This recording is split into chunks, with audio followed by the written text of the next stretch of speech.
Yo, what's going on YouTube? Welcome back to another Minnesota Twins game review.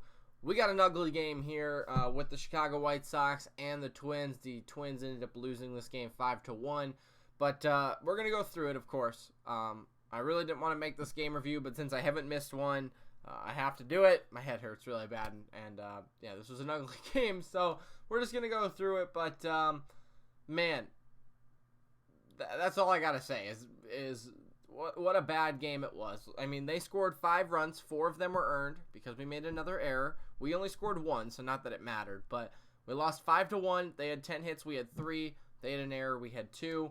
But it just seems as if every game we're making an error now. And it didn't come back to bite us. It hasn't come back to bite us, I don't think, in the last couple of games. But at least the last 3 games with an error. I'm sure you could go back and look at more games. But, man, what are we doing out there?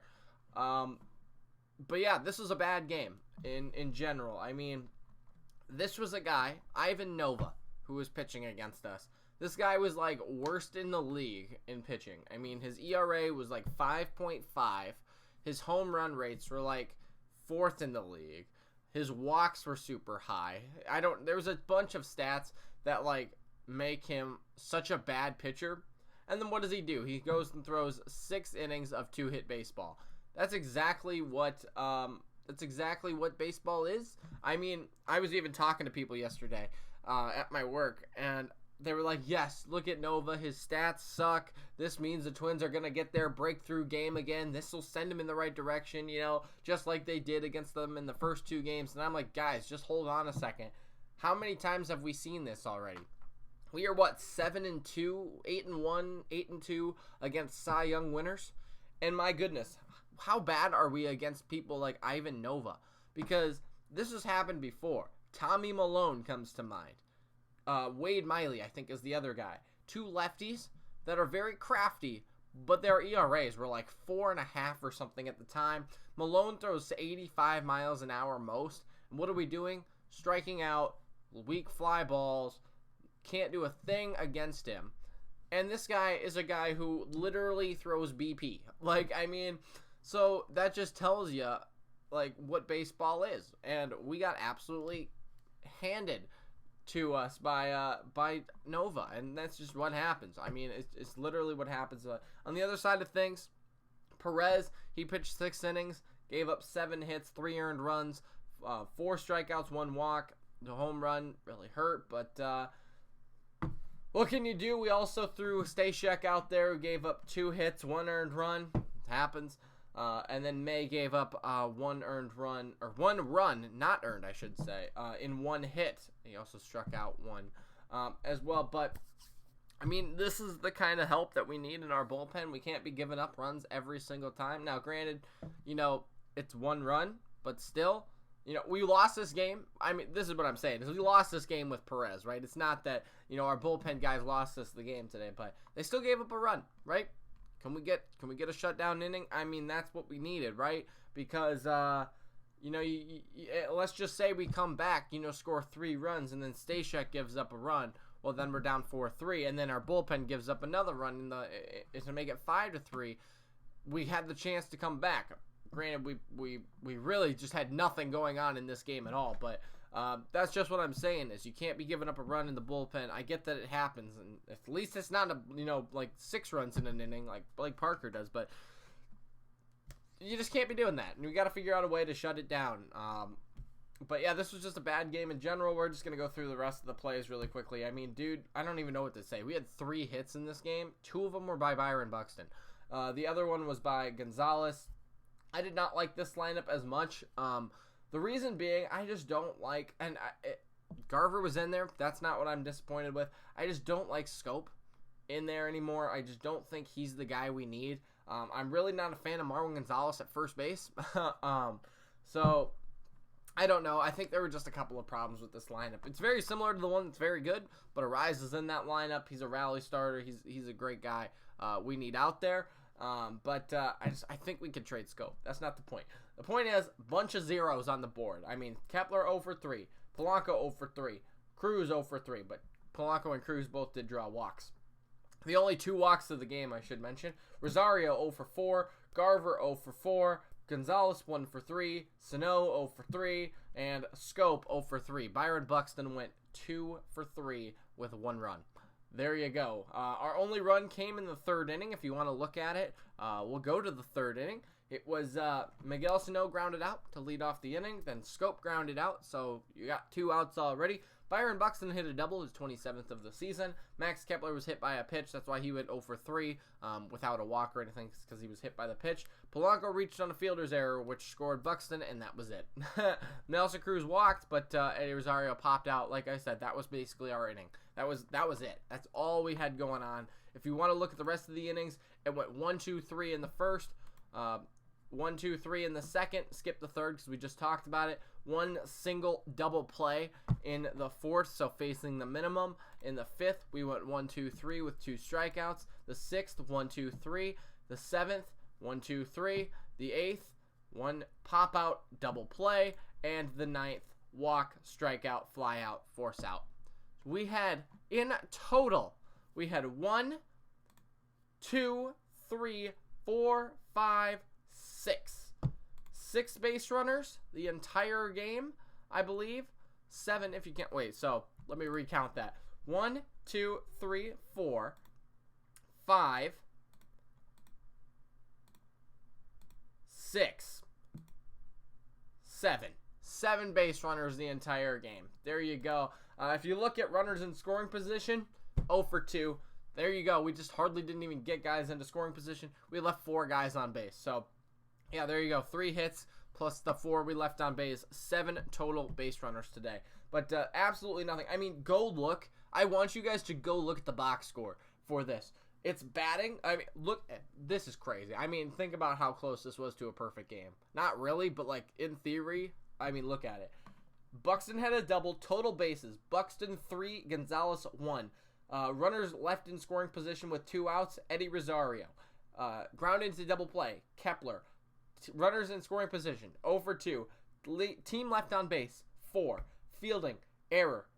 Sano, Scope. That's it. That is the entire box score. That is absolutely crazy. It's incredibly blank on the Twins side. I mean, like I said, I didn't even want to make this video because this is just absolutely horrendous. This might be one of the worst games we've played this year offensively, because how do we do that bad? I mean, that's incredible. That is incredible how bad we did. Nova threw 6 innings. Marshall threw 1 1/3. Gave up the hit but grounded into the double play. Bummer and Colme. There we go. Both threw clean innings as well. So there you go. But the reason I want to talk about Cleveland in this video is, if you've stuck around, I don't think we need to worry. Now, we did make the trade for Sergio Romo yesterday. You guys seem to really enjoy that trade. I'm not against the trade. I just don't think it's the piece we need to make the playoffs. We're going to have to go make more trades. He's just a guy that's hopefully going to give us better innings than, all the guys in our bullpen right now. And he is a world-time champion, but that's all in the past. So let's see how he does this year. Then I'll make my real decision. But you know what? It's like, okay, we got a piece. We need to make more. The reason I mentioned that is because a lot of you guys are saying, yes, Cleveland is right on our tail. Yes, they are. They're 1 game back. Now, here's the thing. You can't expect to win every baseball game. I might have mentioned that at the beginning of the video. You can't expect to win every baseball game. I think the Twins are playing out of their mind, I think, this year. Really, with their offense, their pitching has been really good, and then it's been really bad. But 63-41. That is not a bad record at all. That is 22 games above 500. When was the last time a Twins team did that? We're going to make the playoffs. It is almost impossible for us not to make the playoffs. Yes, it might be in the wild card. It won't be. But even if it's in the wild card, we won't have to face the Yankees the first round, which is good. But that's not the point. The point is, yes, Cleveland is playing out of their absolute minds. I mean, they have won so many games in the last, month and a half, right? Yes, we had a great May. They've had a great June and July. But our schedules are totally opposite. They get Astros and the Yankees coming up next week, and into the following week. They get Boston. They get Philly. All these teams that they're going to have trouble with. Now, they might beat them, yeah, and if they do, they've definitely earned it. But we get the White Sox, we get Detroit, we get Kansas City, we get Atlanta at home, we get all these easier teams, not that Atlanta's easy, it's just that we get them at home, but all these easier teams now against sub 500 teams in our division. The thing is, like I said, you can't expect to win every single game.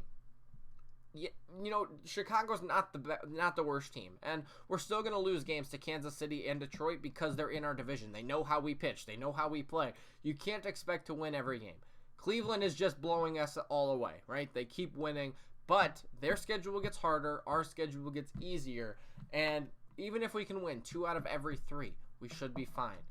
If Cleveland beats us in the division, it's not the end of the world. We're going to make some more trades, and I don't think it'll happen because we get such an easy schedule. If we win 2 out of every 3 of those games and they win 1 out of every 3 of those games, or even 2 out of every 3 of those games, guess what? We're still out front. We still have a game lead. And the thing, screw all of that, right? Throw everything I just said out the window. This is what's important. We play them 9 more times. We are a team that has proven we can beat them. What's our record against them this year? 6-3, I believe. 6-4, maybe. That's over 500. If we can beat them more times than they beat us, we can prove that we are a better team than them and we can beat them. And if we beat them more times than they beat us, they cannot, or they probably will not pass us in the division. It doesn't matter how many games we're ahead. Once we play them, we should be able to increase that lead. And it doesn't matter, right? This is why the season is 162 games long, is because it comes down to the last month, right? That's when we play Cleveland. That's when we play Kansas City. That's when we play Detroit. That last month is what really matters. All of April, all of May, all of June, all of July is just practicing for September and the end of October, or the end of August and September, when we play these division teams, right? Why would you want to win the division by 15 games and just take it easy into the postseason? Then here comes Cleveland, who's been playing good all the time when we've kind of relaxed. Hey, we're 15 games up, right? It's like, no, get your act together, right? Play tough. You've got competition now, so play tough and get it when it matters here in late August, you know, and going into September. So that's what my take is on it. Maybe a little bit of an explanation, a rant there, I don't know. But I hope that clears things up for you guys against Cleveland, or at least my opinion on it. We're going to be fine. Even if they overtake us in the division, which I don't think they will, we get to play them 9 more times, and we get easier opponents in the AL Central than they do when they have to go play Boston, the Yankees, Houston, Philly, all of these teams. So hopefully that clears things up. But that's all I got for you today. Thanks so much for watching. Leave a like and subscribe if you did enjoy the video, and we'll see you next time. Peace out.